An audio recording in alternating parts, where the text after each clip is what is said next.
podia haver nenhuma ação no tribunal, a não ser que fosse de um dos intervenientes. Assim, isso não tinha qualquer valor para um ladrão ou qualquer outra terceira parte. Provavelmente pode imaginar que esses foram os antecessores dos atuais cheques. Eu, o pagador, peço ao banco mediador para pagar ao recebedor do pagamento, a pessoa que tem o nome do destinatário do cheque, uma determinada quantia de dinheiro. Isso era tudo muito bom para transações entre partes que não eram conhecidas entre si. A nota de troca era utilizada somente como ordem de pagamento em moeda no local distante. Mas depressa, os comerciantes queriam mais flexibilidade. Eles queriam utilizar as notas de trocas para consolidar pagamentos entre muitos comerciantes em muitas localizações diferentes, usando as notas de trocas como se fosse dinheiro em si. Para que isso funcionasse, as leis das trocas tinham que ser designadas e cumpridas por terceiras partes. Como vamos ver, este foi o momento na história legal que deu origem ao sistema bancário que temos atualmente. Uma terceira parte que, de forma honesta, poderia comprar a lei das trocas, e vários passos foram removidos da nota de trocas original. Assim, ele não podia esperar, nem tampouco tinha o direito de comparecer a um tribunal de lei comum e defender a validade do contrato e receber a quantia expressa nele. Isso fez com que as notas de trocas das terceiras partes tivessem um risco inaceitável. Então, para utilizar as notas de trocas como um sistema de pagamento com terceira partes conveniente e garantido, o equivalente ao dinheiro, a prática da lei comum teve de ser posta de parte, no que respeita às notas de trocas. Na Inglaterra, houve uma série de decisões legais, até que esse problema do comércio foi remediado, fazendo com que as notas de trocas pudessem ser executadas por terceiras partes.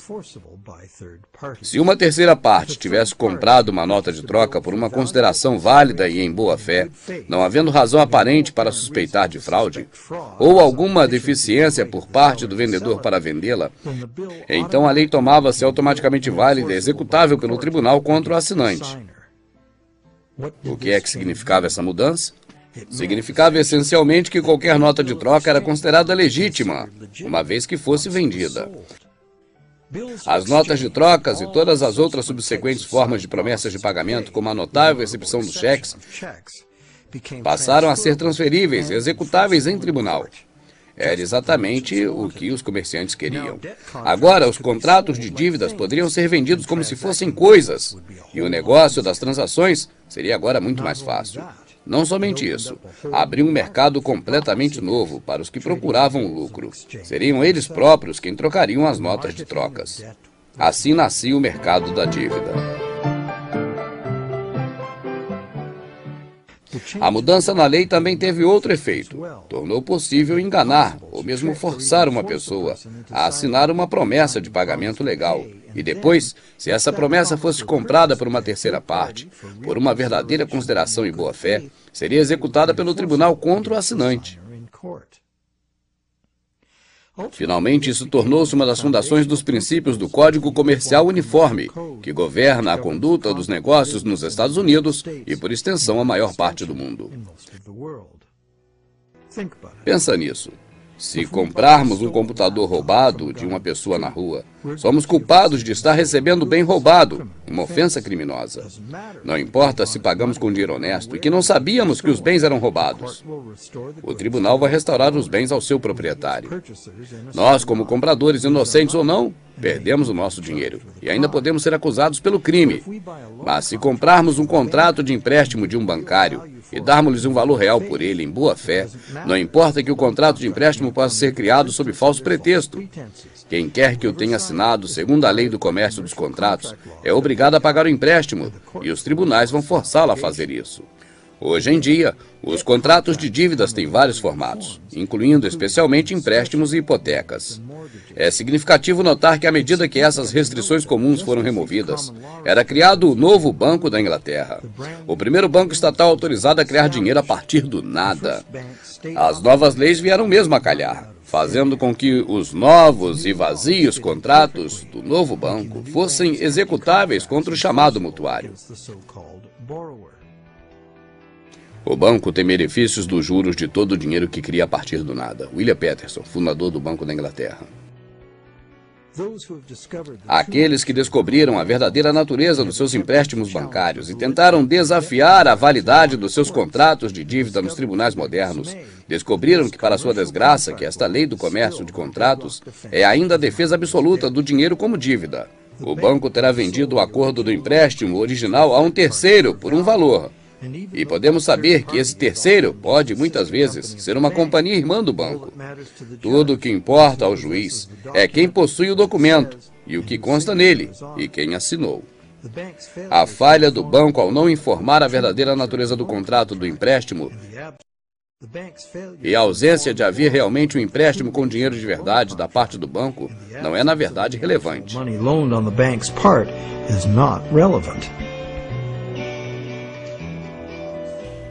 O resumo bem simplificado do que nós assistimos nesse segmento é que, ao longo dos tempos, os donos do mundo, os senhores do mundo, os banqueiros, Illuminati, eles foram criando leis nos diversos países de acordo com suas necessidades.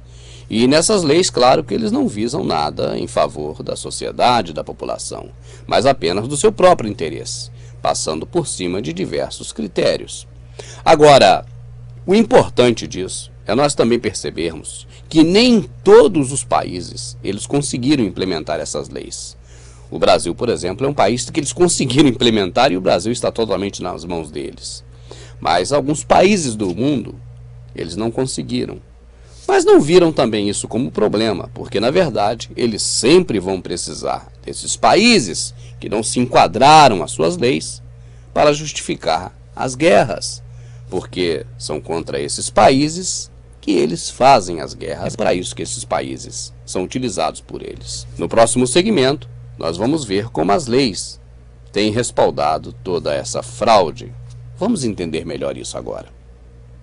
Distintas violações da lei comum, do senso comum e da justiça natural. Primeira violação é a fraude que o mutuário comete ao garantir algo que ele ainda não tem.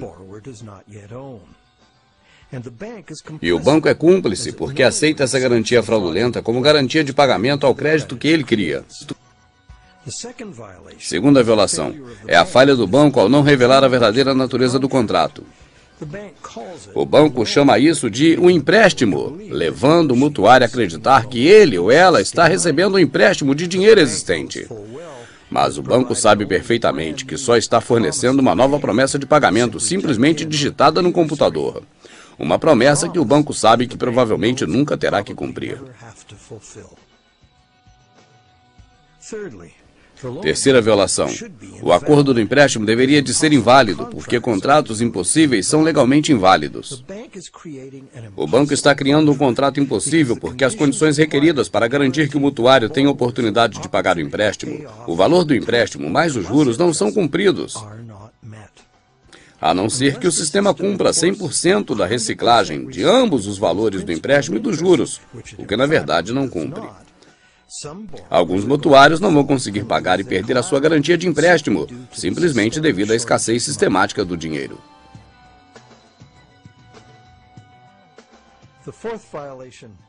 Quarta violação é a violação da lei natural pela lei dos contratos, que confere automaticamente legitimidade ao título em qualquer contrato, se o contrato for vendido a uma terceira parte por uma consideração válida. Isto viola o princípio que um não pode dar um melhor título do que aquele que tem. Quinta violação. Mas provavelmente a maior fraude de todas é que a maioria das pessoas que produzem a verdadeira riqueza do mundo estão em dívida e estão em risco de perder tudo aquilo porque trabalharam arduamente para banqueiros que fabricam dinheiro meramente através de promessas de pagamento. E onde é que isso nos leva? Somos reféns de uma economia que tem de crescer cada vez mais depressa. Isso para conseguir acompanhar um crescente fornecimento de dinheiro, ou todo o sistema entra em colapso e arruína-se. O sistema do dinheiro que está atualmente estruturado recusa-se a reconhecer que a verdadeira economia está limitada pela capacidade do planeta para fornecer as matérias-primas e também os serviços de lixeiras que a economia necessita. O planeta é finito. Por isso deveria ser óbvio que a economia não pode crescer a um ritmo muito acelerado para sempre. O nosso sistema de dinheiro atual anda como o carro do filme que não podia diminuir a velocidade ou a bomba instalada no carro explodiria. E a nossa situação é ainda pior, porque a criação da dívida tem que estar sempre acelerada, ou toda a economia entra em colapso. A noção de que seja possível um crescimento acelerado e perpétuo é a grande falácia, ou seja, a grande mentira da economia moderna. É uma alucinação fatal nascida da ganância. O colapso econômico, social e ambiental sem precedentes é inevitável. E esse sistema monetário não tem esperança e é incapaz de se adaptar. Reforma do sistema monetário já. Não admira que os reformistas do sistema monetário por todo o planeta insistam que todo o sistema monetário tem que ser reconstruído. Então, qual é a solução? Uma ideia sugerida por muitas pessoas é voltar aos dias em que o dinheiro era apoiado pelo ouro. O argumento é de que o ouro é um verdadeiro dinheiro porque tem um valor hereditário. O princípio mais importante aqui é que o dinheiro deve ser de uma comodidade que é valiosa devido à sua escassez. E o ouro é escasso. Como regra geral, aqueles que detêm o dinheiro atualmente também acreditam que o dinheiro deveria de existir e ser independente do governo. Do outro lado, os que acreditam que a criação do dinheiro deveria ser exclusiva dos governos. O governo, que representa todas as pessoas, deveria de gastar o dinheiro existente no interesse público, apoiando o valor da moeda naquilo que era o gasto do dinheiro. Tendo recuperado simplesmente o poder de gastar o dinheiro que existe, o governo nunca teria necessidade de ter dívida ou pagar juros. E é claro que se o governo continuasse sempre gastando, resultaria numa moeda sem valor. Para impedir a inflação, o dinheiro também tinha que ser extinguido. Isso poderia ser conseguido usando uma grande variedade de impostos, também recursos reais e honorário dos utilizadores. Os gastos do governo, os impostos do governo poderiam assim criar um equilíbrio perfeito. Contudo, o objetivo dos impostos seria conseguir uma estabilização de preços, porque o governo não necessitaria de rendimentos provenientes dos